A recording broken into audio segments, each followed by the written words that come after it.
Welcome once again प्यारे बच्चों। और आज हम कुछ अंडरस्टैंडिंग डेवलप करेंगे फॉर इर्रेशनल नंबर्स। देखते हैं कैसे सबसे पहले इर्रेशनल नंबर हम लिखते हैं वो नॉन टर्मिनेटिंग और नॉन रिपीटिंग होते हैं, तो लिखना तो दिक्कत है। तो जो नंबर्स √2 √3 मतलब इस तरीके से जिनमें पार्ट होता है इरेशनल, वो नंबर्स इरेशनल होते हैं। ठीक है, एक तरीका है। तो जैसे आपके बुक में एग्जांपल दे रखा है, ये नंबर इरेशनल है। क्यों? क्योंकि 7 × 5। यहां से हम दो चीज सीखेंगे। ये तो जो 7 है मेरा, ये रैशनल नंबर है और √5 है इरेशनल नंबर है। तो क्वेश्चन ये होता है कि रैशनल नंबर से इरेशनल नंबर मल्टीप्लाई किया तो क्या रैशनल बना या इरेशनल, ये डिपेंड करता है ना। In this case this is irrational. यहां पे तो ये नंबर इरेशनल है, ये इरेशनल है। ठीक है, क्योंकि इसमें इरेशनल पार्ट मौजूद है। ऐसे एक दूसरा एग्जांपल देखें हम लोग, इसमें इरेशनल प्रेजेंट है, इसलिए ये है क्या, ये है 7 को हमने डिवाइड किया है किससे, √5 से। मतलब क्या, मतलब ये कि रैशनल नंबर को हमने डिवाइड कर दिया है इरेशनल नंबर से। तो क्या मिला, अगेन क्या मिलेगा, ये मिलेगा। ये भी एक कॉन्सेप्ट है। अगर इरेशनल पार्ट प्रेजेंट है तो इरेशनल हो जाएगा। अभी आप देखोगे तो इन दोनों केस में जब मैंने इसको मल्टीप्लाई किया तो √5 यहां प्रेजेंट है, इसलिए इरेशनल है। √5 प्रेजेंट है इसलिए इरेशनल है। अच्छा, अब देखते हैं कुछ एग्जांपल। जैसे ये नंबर है मेरे पास, ये नंबर है, ठीक है। यहां पे अगर ये ऐसे लिखा होता 2√5 × 3√5, अब बताओ ये रेशनल है या इरेशनल। देखो, रैशनल इरेशनल, ये मल्टीप्लाई क्या होगा, ये डायरेक्ट हम लोग ऐसे मल्टीप्लाई कर सकते हैं, डायरेक्ट ऐसे मल्टीप्लाई कर सकते हैं। तो ये इससे मल्टीप्लाई हो गया 6 और √5 × √5 क्या हो जाता है, 5। ये हो गया 30, और 30 क्या है, रैशनल नंबर। तो आपने देखा दो इरेशनल नंबर मल्टीप्लाई हुए, हमें रैशनल मिल गया। हम ऐसे डिवाइड भी कर सकते हैं। अगर हम डिवाइड कैसे करते, अगर ये हमको दे रखा होता क्या, 2√5 डिवीजन 3√5, तो मैं कैसे लिखता,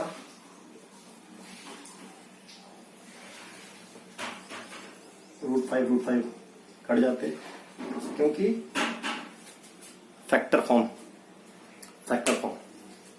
तो ये यहां पे क्या हो गया, अगेन रैशनल नंबर हो गया।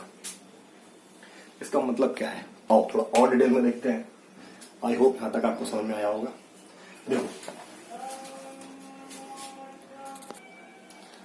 अगर कोई नंबर है हमारे पास, एक 3, ठीक है, 3 के ऊपर पावर हम 1 लगा सकते हैं और 1 को कितने ही पार्ट में ब्रेक कर सकते हैं, ये भी लिख सकते हैं।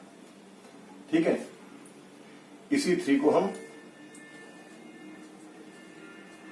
ऐसे भी लिख सकते हैं, इसी 3 को हम ऐसे भी लिख सकते हैं। ये आपको समझ में आना चाहिए।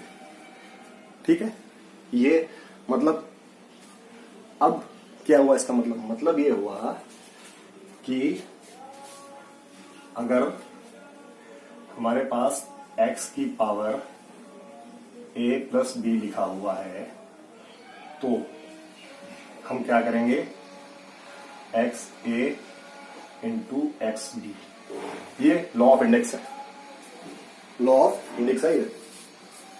अगर ये है तो हम ये लिख सकते हैं, तो सिमिलरली हम लिख सकते हैं ये, लेकिन यहां पे तो क्या है, सेम हो गया, तो इसको मतलब मैं इसको लिख सकता हूं, और इसको हम क्या पाएंगे, 3 raise to the power half, 3 raise to the power half, 2 हो गए। अच्छा, लेकिन ये स्क्वायर रूट है, अगर आपको पता होगा, सॉरी मल्टीप्लाई, ये स्क्वायर रूट है, ये क्या है, स्क्वायर रूट, ये है स्क्वायर रूट। अच्छा, स्क्वायर रूट की एक बात और, स्क्वायर रूट की एक बात और, अगर यहाँ 2 लिखा है तब भी स्क्वायर रूट है, और जनरली नहीं लिखा है तब भी स्क्वायर रूट है, मतलब ये भी 3 का स्क्वायर रूट है, ये भी 3 का स्क्वायर रूट है। तो क्या और रूट भी होते हैं, और रूट भी होते हैं, हाँ क्यों नहीं होते, जैसे इसमें से अगर मैं एक टर्म उठाऊं तो ये 5th रूट हो गया, ये 3 का 5th रूट हो गया। इसमें से मैं एक चीज उठाऊं तो ये 3 का क्यूब रूट हो गया, मतलब इसको मैं लिख सकता हूं और इसको लिख सकता हूं, ये सारे इरेशनल नंबर है, ये सारे इरेशनल नंबर है। रिक्वायरमेंट पे हम कैसे भी इनको ब्रेक कर सकते हैं, रिक्वायरमेंट के हिसाब से हम कैसे भी इनको ब्रेक कर सकते हैं। आई होप यहां तक आपको समझ में आया होगा। अब देखते हैं कि अगर मैं इनको ऐड करता हूं तो रैशनल नंबर ऐड कैसे होंगे। आपको ये समझ में आ गया होगा रैशनल नंबर कैसे होते हैं, मल्टीप्लिकेशन पे दोबारा होगा, डिवीजन पे दोबारा होगा, ठीक है। अभी चलिए, अगर मैं ऐड करता हूं, addition of rational number, addition of real number, और तो एडिशन अगर मैं करता हूं इरेशनल नंबर का, तो देखो अगर इरेशनल पार्ट सेम है, इरेशनल पार्ट सेम है तभी ऐड होगा, अगर इरेशनल पार्ट सेम है तभी ऐड होगा। मतलब क्या, मतलब ये जैसे यहां लिखा है 10, ये आपको समझ आ चुका है कि इरेशनल पार्ट होगा कैसे है। तो देखो 10 रूट 3, 5 रूट 2, ये क्या ऐड हो सकता है, आप सोचो, है। अच्छा, दूसरा 10 रूट 3 प्लस 7 रूट 3, ये क्या ऐड हो सकता है।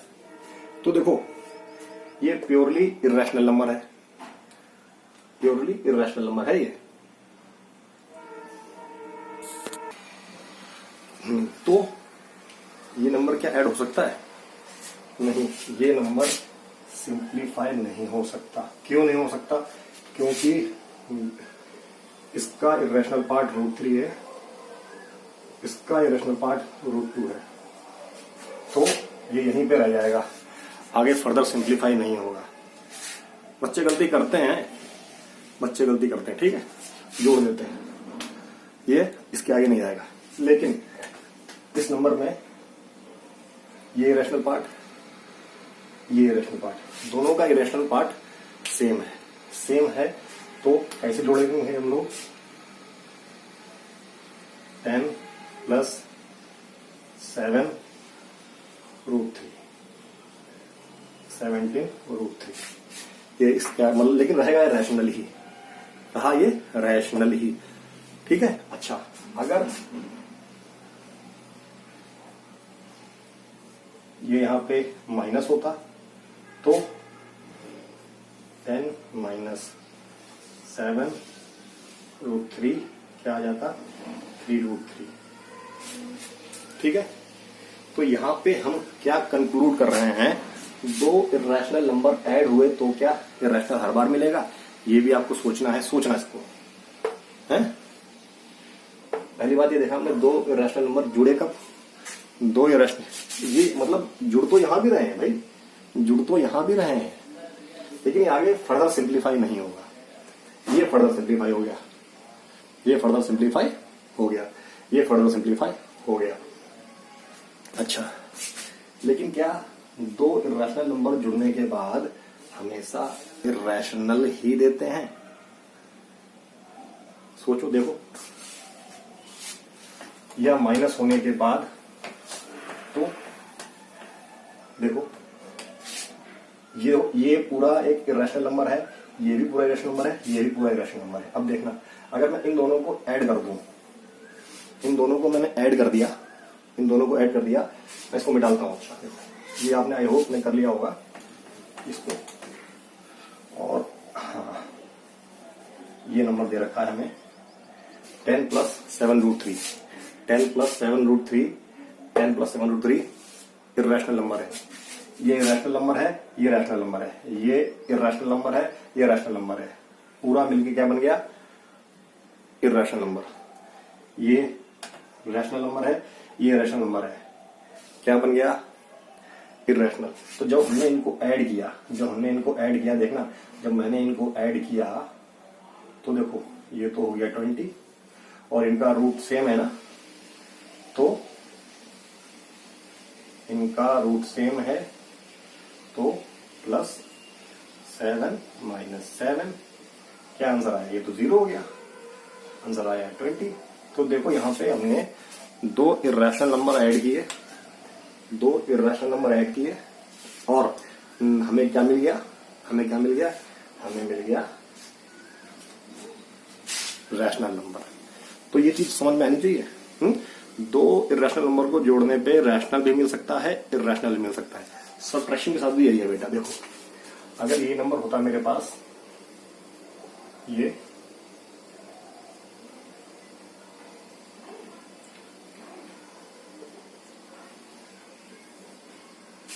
ठीक है, ये नंबर होता,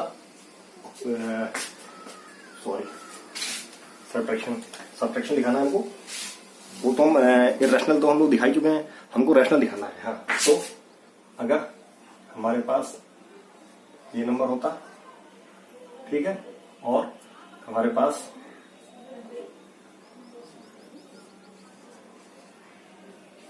ये नंबर होता, ये दो नंबर है हमारे पास, सेम नंबर मैंने ले लिए, अलग अलग ले लिया मैंने, ठीक है। यहां तो मैंने ऐड किया था, अब मैं इसको यहाँ पे अगर सब्ट्रैक्ट करूंगा, तो सब्ट्रैक्ट करने के लिए अगर नहीं आता है तो मैं आगे सिखाऊंगा आपको, मुझे बताना तो पड़ेगा ना बेटा क्या आता है क्या नहीं आता। ये कॉन्सेप्ट बेटा आपको कोई नहीं बताने वाला, सब बुक्स के चक्कर में ही पड़े रहेंगे और आप सोचोगे याद कर लो, लेकिन याद करने से, हाँ, तो देखो ये कट गया। क्यों कट गया? क्योंकि √3 7 - 7 + 10 - 5, क्या आंसर आया? 5 इर्रेशनल नंबर आ गया कि रैशनल आ गया?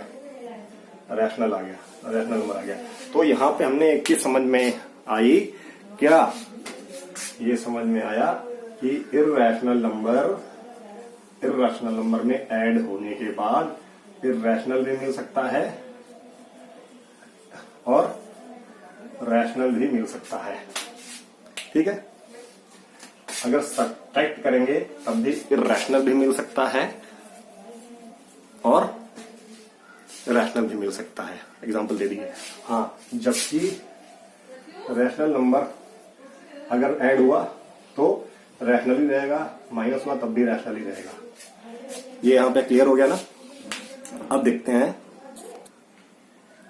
ओके, तो ये क्लियर हो गया। अब हम बात करते हैं मल्टीप्लिकेशन पे। मल्टीप्लिकेशन पे हम लोग बात करते हैं कि अगर इर्रेशनल नंबर मल्टीप्लाई हो रहा है तब चीजें क्या आएंगी। तो जैसे कि अगर ये लिखा हुआ है 6√5 × 2√5, तो देखो बेटा ऐसा है, मैंने आपको पहले भी बताया है कि अगर ये 5 है, 5 के यहाँ 1 लिखा हुआ है, इसको मैं रिक्वायरमेंट के हिसाब से ऐसे लिख सकता हूं, और ये लॉ ऑफ इंडेक्स के हिसाब से ऐसे है √5 इंटू √5।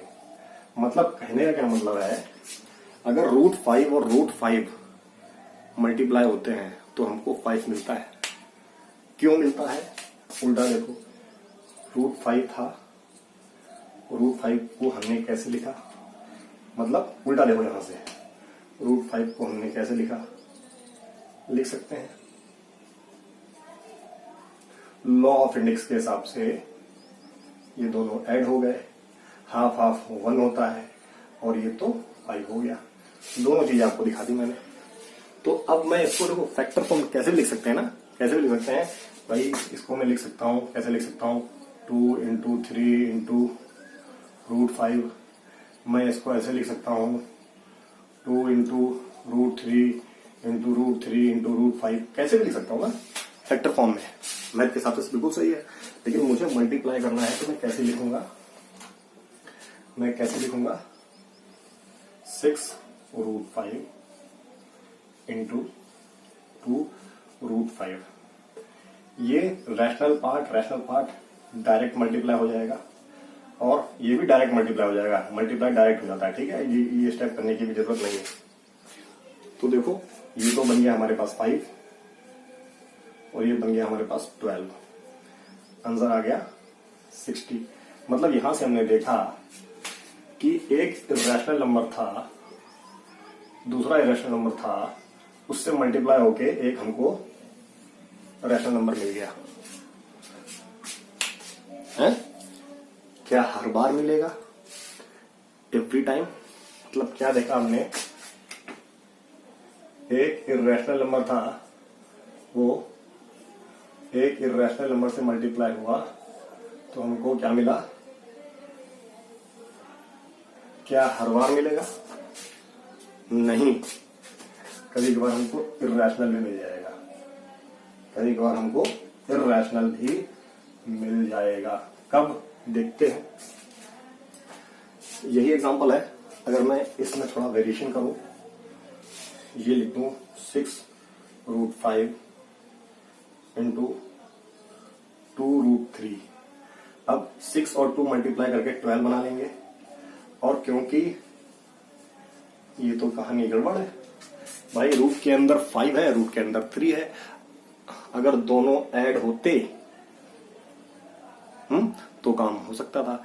एक चीज और भी है हमारे पास लॉ ऑफ इंडेक्स के हिसाब से, अगर x की पावर a है इंटू y की पावर a है, तो हम x इंटू वाई की पावर a ये तो लिख सकते हैं, ये तो लिख सकते हैं। तो क्या मतलब हुआ, इसकी पावर हाफ, इसकी पावर हाफ, तो मैं लिख सकता हूं भाई, इसकी पावर हाफ है, इसकी पावर भी हाफ है, दोनों की पावर है, पावर सेम है, तो मैं लिख सकता हूं